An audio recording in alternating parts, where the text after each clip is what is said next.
নামাজ কয় ওয়াক্ত জানেন আপনি? নামাজ ৫ ওয়াক্ত। হ্যাঁ। জোহরের নামাজ কত রাকাত জানেন? জোহরের নামাজ তো ১২ রাকাত, কিন্তু আসলে সবাই তো ১২ রাকাত পড়ে না। কয় রাকাত পড়ে?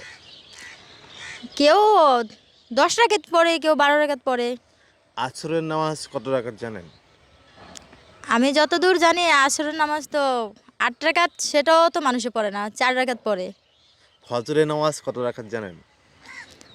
ফজরের ৪ রাকাত। এশার কত রাকাত? এশার নামাজ তো ১৫ রাকাত, কারণ ১৫ রাকাত নামাজ মূলত ১৭ রাকাত শুনছি, কিন্তু আমি যখন পড়ি সেটা তো আমি ১৫ রাকাত নামাজই পড়ি। আপনি নামাজ পড়েন? হ্যাঁ, অবশ্যই পড়ি, পড়বো না কেন? কারণ আমি হয়তো মডেল করি, শুটিং করি দেখা যে আমি নামাজ পড়বো না এমন কোনো কথা না, আমিও নামাজ পড়ি। আচ্ছা, আপনি সূরা ফাতিহাটা একটু আমাদেরকে পড়ে শোনান। সূরা ফাতিহা। বিসমিল্লাহির রহমানির রহিম। আলহামদুলিল্লাহি রাব্বিল আলামিন আর রহমানির রহিম মালিক ইয়াউমিদ্দিন ইয়াকা না'বুদু ওয়া ইয়াকা নাস্তাইন ইহদিনাস সিরাতাল মুস্তাকিম সিরাতাল লাযিনা আন'আমতা আলাইহিম গায়রিল মাগদুবি আলাইহিম ওয়ালাদ-দাল্লিন আমিন। আচ্ছা, আপনার পরিবারে কে কে আছেন? আমার পরিবারে আমার ফ্যামিলির সবাই আছে। আচ্ছা, আপনি তো যাই হোক নামাজ সম্পর্কে কিছুটা ধারণা আপনার আছে, কিন্তু আপনার এই গেটআপ মেটআপ এমন কেন? গেটআপ মেটআপ এমন কেন? আমি হয়তো মডেল করি দেখে তো আমার গেটআপ তো এরকম থাকবেই। মডেলিং করেন বলে কি এরকম খোলামেলা ড্রেসে আপনি থাকবেন? হ্যাঁ, খোলামেলা ড্রেস পরি, কখনো আবার সাধারণ ড্রেস পরি, কখনো পর্দা করি। মানে আমার কোনো আসলে সিচুয়েশন নাই। নাই। হুম হুম। আচ্ছা, ইসলাম কি বলে জানেন আপনি?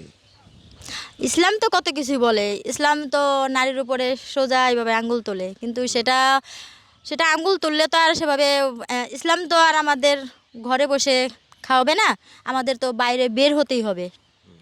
আমরা মেয়েরাও তো মানুষ, কারণ মেয়েরাও যদি যার পাশে দাঁড়ানোর মতো কেউ না থাকে, মেয়েরাও তো জব করবে, মেয়েরাও তো সে রাস্তাঘাটে চলাফেরা করবে।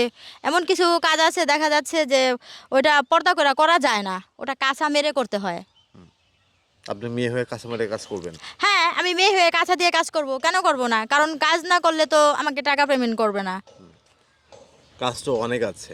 আপনি কি বিয়ে করছেন? হ্যাঁ, আমি বিয়ে করেছি। তা বিয়ে করছেন, আপনার স্বামী কি করে?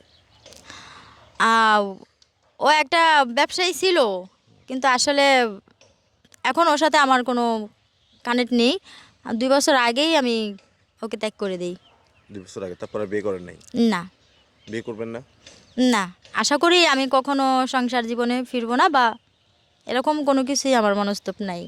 কেন সংসার জীবনে কেন যাবেন না আপনি? সংসার জীবনে কেন যাব না সেটা অনেক ইতিহাস।